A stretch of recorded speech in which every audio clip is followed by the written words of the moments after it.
जो यहाँ आपको सारे भाई बहनें दिखेंगे वो हैं जो इस एजुकेशन को रोज स्टडी कर रहे हैं सुबह और फिर सारा दिन वो काम कर रहे हैं, सेवा कर रहे हैं। इट्स नॉट कि वो सारा दिन बैठ के मेडिटेशन कर रहे हैं, नहीं। इट इज नॉट कि वो सारा दिन सिर्फ ज्ञान सुन रहे हैं। सुबह का 1 घंटा अपने लिए और सारा दिन बहुत सारी सेवा, जिसको दुनिया की रीति से अगर हम कहें तो हम कहेंगे सारा दिन बहुत सारा काम, कि इतने मेहमान आ रहे हैं, उनका ध्यान रख रहे हैं, खाना बन रहा है, डाइनिंग हॉल चल रहा है, ट्रांसपोर्ट हो रही है, बाकी कैंपस तो है ही जिसको मेंटेन करना है। और इस सब को करने वाले जो हैं वो यूथ है, राइट? वो यूथ है, वो है, they are not being paid for what they are doing. There is nobody who is taking charge of whether you're doing your work or you're not doing your work. There is no hierarchy. And yet you will experience that things are only happening on their own. And ये एक जीवन जीने का तरीका है कि जहां लोग हमसे काम करवा नहीं रहे, जहां हम खुद अपनी स्व इच्छा से वो कर रहे हैं। एंड मोस्ट इंपॉर्टेंट है, सब कुछ करते हुए हम मन से लाइट हैं।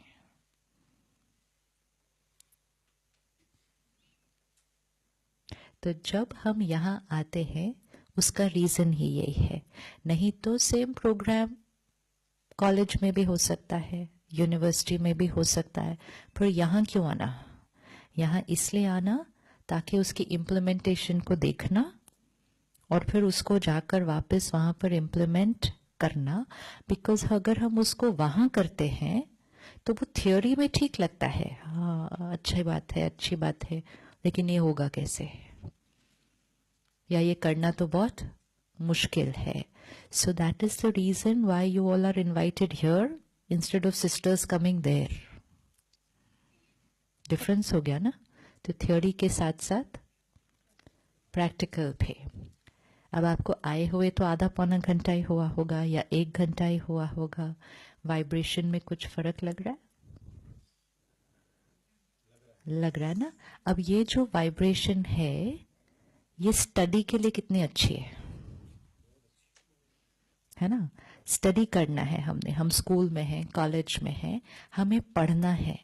आज हर स्टूडेंट की एक कॉमन कंप्लेन, बाकी तो जो अलग अलग, लेकिन हर एक ये कहता है मुझसे कंसंट्रेट नहीं हो रहा। कंसंट्रेट क्यों नहीं हो रहा?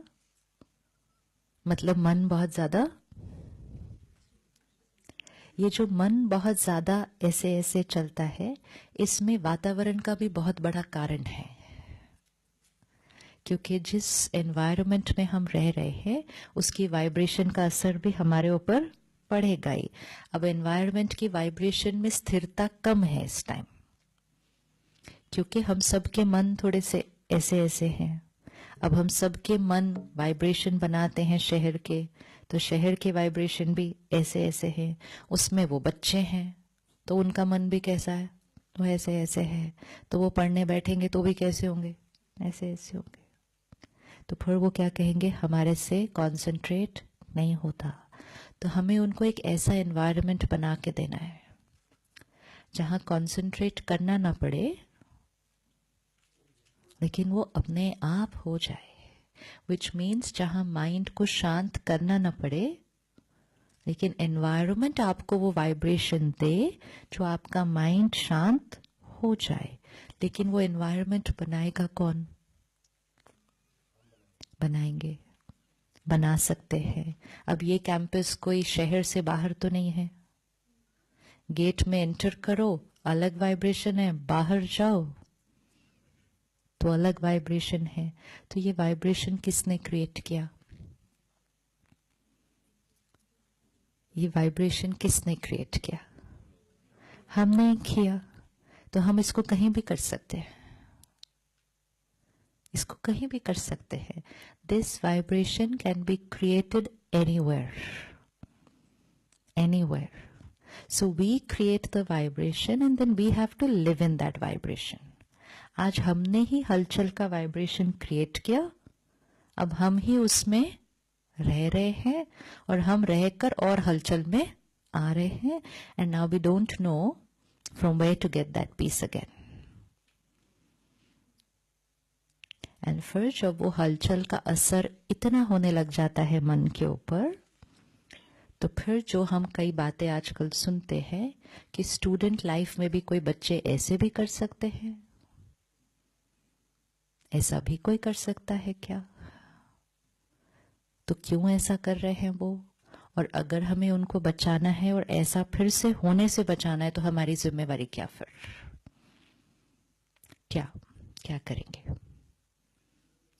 Why are children in school or in colleges doing things which when you and me were in school and college would not even have been thought about?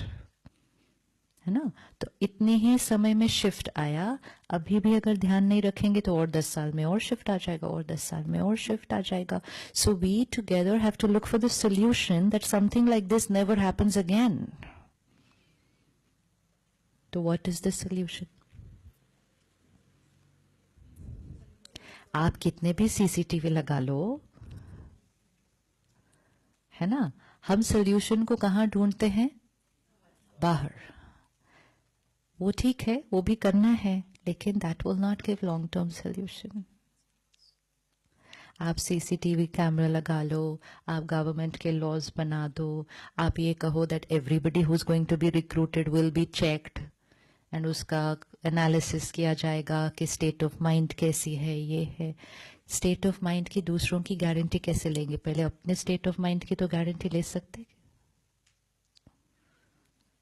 So what do we do so that something like this never ever ever happens again? किसकी जिम्मेवारी है ये? किसकी जिम्मेवारी है? जब हम घर बैठकर ऐसी खबरें देखते हैं, सुनते हैं, एंड हम कहते हैं, ओह वो बच्चा कैसा है, कैसे कर दिया उसने, सो immediately the finger just goes कि वो बच्चा ही ठीक नहीं है. और फिर थोड़े दिन बाद वो टॉपिक खत्म हो जाएगा. फिर 4-6 महीने बीत जाएंगे, साल बीत जाएगा, हम कुछ नहीं करेंगे. थोड़े दिन के बाद एक और न्यूज आएगी, फिर हम थोड़े दिन वो न्यूज को सुनेंगे, हम कहेंगे वो बच्चा ऐसा है, फिर खत्म कर देंगे. फिर एंड चीजें धीरे धीरे क्या होती जाएंगी? डिक्लाइन होती जाएगी. मैंने सोल्यूशन को एड्रेस नहीं किया. आप एक सेकेंड साक्षी होकर सिर्फ चेक करो, क्या एक बच्चे के मन की स्थिति पर ऐसा हुआ होगा जो एक बच्चा ऐसा कुछ करने का सोच सकता है? क्या कारण बना होगा?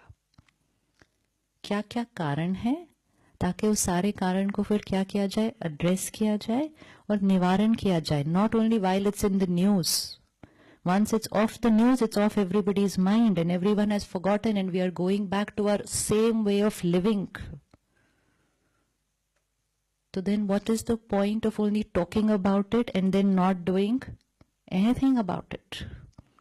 अगर कोई उसको ऐसे कर्म को इम्प्लीमेंट करता है, इट मीन्स बहुत सारे ऐसे लोग हैं जिनके मन पे तो है ही वैसी वाली सोच.